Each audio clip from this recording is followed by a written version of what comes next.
So buong buhay ko guys, ngayon po ako nakakita ng ganitong art. Pakalaki. Ayan guys. Sharp.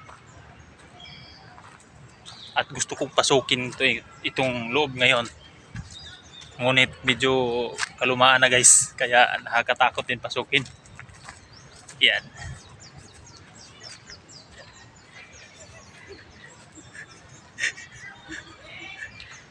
Pasok. Kalaki ng bunga guys. Kahit ako kasya.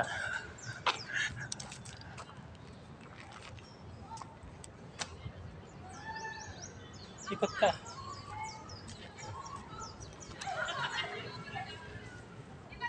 Ayan guys. Ang laki. Kulang pa ako lamunin dito guys.